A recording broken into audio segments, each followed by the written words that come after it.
না, ভাড়া বাড়বে না, অঙ্গীকার হয়েছে, আমরা নজরদারিতে রাখবো, ভাড়া বাড়ানোর কোনো সুযোগ নেই। না, কিন্তু মাননীয় মন্ত্রী প্রতি বছরই কিন্তু এই ধরনের মিটিং আমরা কভার করে আসছি, কিন্তু মিটিং হয়, সিটিং হয়, সব হয়, কিন্তু আসলে কিছুই হয় না।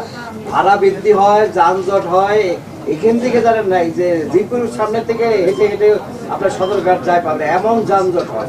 এই প্রতি বছরই এই একই ঘটনা।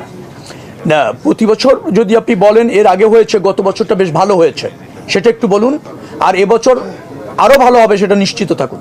বিভিন্ন জায়গায় বলেছি, কিন্তু সমস্যাটা হচ্ছে যে সমালোচনা তো অনেকে করতে পছন্দ করেন, যারা সমালোচনা করতে চান তাদেরকে তো আর নিবৃত্ত আপনি করতে পারবেন না। আমি বুঝাতে চেয়েছি চাঁদা এবং চাঁদাবাজি দুটি জিনিস পার্থক্য আছে।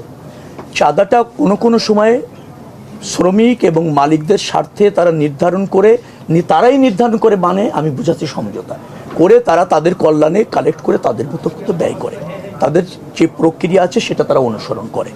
আর সেটা একটা কোনো জায়গায় এটাকে চাঁদাবাজি বলাটা কঠিন। চাঁদাবাজি আমি বলতেছি চাঁদাবাজি হচ্ছে সেইটি যেটি মানুষকে বাধ্য করে জোর করে নেওয়া হয়, তাদের নির্ধারিত প্রক্রিয়া না, কোনো অবৈধ শক্তি সেটা করতে চায়, সেটা করার কোনো সুযোগ নেই, সেটার করার আমাদের এই মন্ত্রণালয়ে থাকবে না, যে কোনো মূল্যে আমরা সেটা তার হতে দিব না, সেটা আমাদের অঙ্গীকার।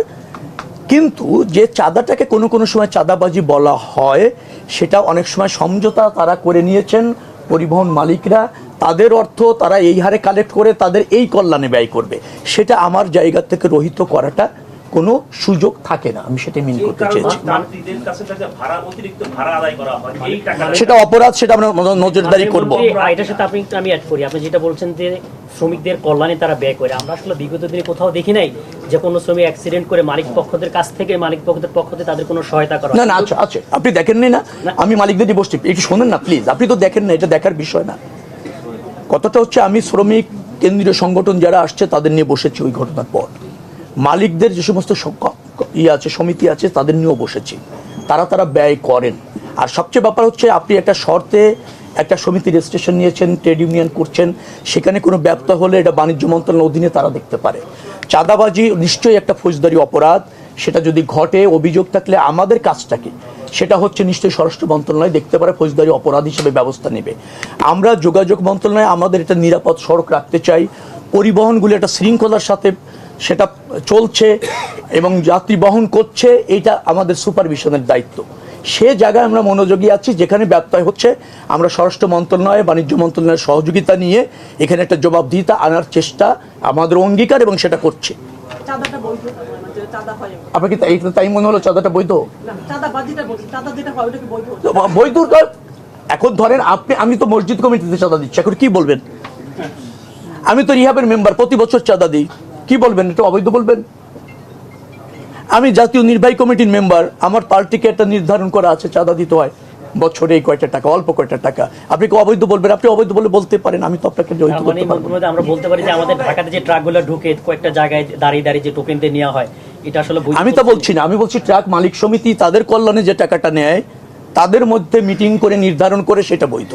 যারা পথে অবৈধভাবে নেবে সেটা তো অবৈধ, সেটা আপনারা মনোযোগী যদি করতে চান আমরা তৎপর আছি। স্পেসিফিক বলেন যে এই জায়গায় এটা ঘটছে, ডেফিনেটলি নেসেসারি অ্যাকশন নেওয়া হবে। ঢাকায় যে কোম্পানিগুলো আছে আপনি সে জানেন, কোম্পানি অনুযায়ী প্রত্যেক কোম্পানিকে প্রতিদিন টাকা দিতে হয়, কোনো ক্ষেত্রে 200, 300, 400, 500, 700 টাকা পর্যন্ত দিতে হয়। এটা যারা বাস মালিকের কোম্পানি কিন্তু আলাদা, বাস মালিকের কাছে জোর করে নেওয়া হয়, তারা ইচ্ছা করে দেয় না, তারা এটা কি বৈধ বলছেন আপনি? না, আমি বৈধ আর অবৈধ বলা কিছু না। আপনি কেন বৈধ আর অবৈধ জায়গায় যাচ্ছেন? বাস মালিকদের কাছে আপনি বলছেন যে নেওয়া হয় যারা রুট কোম্পানিগুলি চালায়।